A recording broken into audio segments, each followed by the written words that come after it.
Hello বন্ধুরা, আমি অনু update with অনু চ্যানেলে তোমাদের স্বাগত। আমি চলে এসেছি কথা সিরিয়ালের আপডেট নিয়ে। কথা সিরিয়ালে দেখা যাচ্ছে কথাকে তো স্বর্ণ সম্মানে ভূষিত করা হচ্ছে, তবে সেখানেও এভিকে নিয়ে স্বপ্ন দেখছে যে এভি তাকে স্বর্ণ সম্মানে ভূষিত করছে, তারপরে এসে এভির সাথে ড্যান্স করছে। অন্যদিকে আবার দেখবো যে কায়দা কানুনের ছেলেরা শশীভূষণ গুহ সবাই এসে হাজির হয়ে গেছে, সেখানে আবার প্র্যাটি ঋতুর সাথে স্বপ্নের জগতে ভাসছে। যাই হোক, তারপর কথাকে নিয়ে তারা সবাই খুব আনন্দ করছে। অন্যদিকে দেখা যাচ্ছে এভির কাছে পৌঁছে গেছে ম্যান্ডি গিয়ে জানায় যে এভি কথার রেজাল্ট বেরিয়েছে, কথা আজকে কনভোকেশন আছে, সেখানে গেছে। কথাকে নিয়ে আজকে সবাই ব্যস্ত, এভির তো একটু খারাপ লাগে।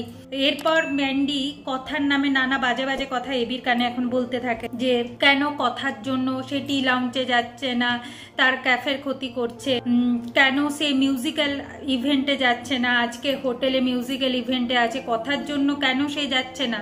ওই হ্যারি কথা গেছিল বলে কি সে গিয়ে আনন্দ করতে পারে না? এটা তো হয় না। আর এভি ততবার ভাবতে থাকে যে কেন আমি গোবর দেবীর কথা ভাবছি, কেন HOF আর গোবর দেবীর জন্য আমি আমার জীবনটা শেষ করে দেবো না, আমি আমার নিজের জীবনের ডিসিশন নিজে নেব।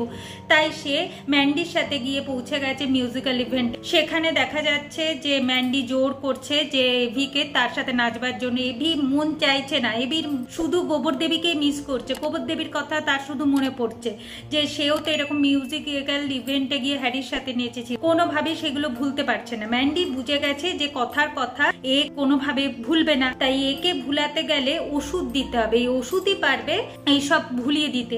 তাই সে ড্রিঙ্কস রেডি করে, ড্রিঙ্কস এর মধ্যে ওষুধ মিশিয়ে দেয়, আর ওই ড্রিঙ্কস গুলো সে এখন এভিকে খেতে বলে কিনা এইটা খেলে তোমার মনের কষ্ট সব দূর হয়ে যাবে, আর তুমি গোবর দেবীর কথা বা অন্যান্যদের কথা ভেবে নিজের জীবনটা কেন নষ্ট করছো? তুমি কিন্তু এভি আমায় কথা দিয়েছিলে আমাকে সম্মান জানানো হবে কলেজে, তখন কিন্তু তুমি সেখানে ভ্যারাইটিস ডিশ বানাবে আমার পছন্দের, তুমি কিন্তু সেই কথাটা রাখুনি।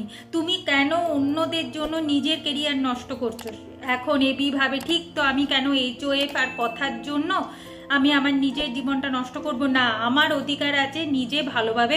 অন্যদিকে দেখা যাচ্ছে কথা রেজাল্ট নিয়ে এসে মা আনন্দী পায়ের কাছে রাখে আর বলে যার জন্য পরীক্ষা দিতে পেরেছি তাকে তুমি আনছো না কেন মা? তুমি পাচক মশাইকে তাড়াতাড়ি বাড়ি ফিরিয়ে দাও, আমি ওনাকে ছাড়া ভালো নেই, আর তাছাড়া উনি আমার জন্য অনেক কিছু করেছে, আমি ওনার কাছে সারা জীবন কৃতজ্ঞ। তাই আমি চাই না যে উনি বাইরে থাকুক, উনি যেন নিজের বাড়িতে ফিরে আসে। ঠিক সেই ঝোড়ো হাওয়া বয় আর প্রদীপ নিভে যাচ্ছিল, এ কথা অনেক চেষ্টা করছে যাতে প্রদীপটা না নিবে। আগামী পর্বে দেখা যাচ্ছে যে ওই ড্রিঙ্কস খেয়ে তো এভির খুব অবস্থা খারাপ, তার কোনো হুশই নেই। তার মধ্যে আবার ঘুম ভেঙে দেখে যে বেডের মধ্যে মালা, তারপর আবার ম্যান্ডির ড্রেসটা খোলা। এখন তো এভি ভয় পেয়ে যাচ্ছে যে ম্যান্ডির সাথে সে বেড শেয়ার করেছে, ম্যান্ডির সাথে সে আবার কোনো বাজে কাজ করে ফেলেনি তো। অন্যদিকে দেখা যাচ্ছে যে কথা বুঝতে পারছে যে তাদের জীবনে একটা বড় বিপদ আসতে চলেছে, এইটাই মা আনন্দী ইঙ্গিত দিতে চলেছে।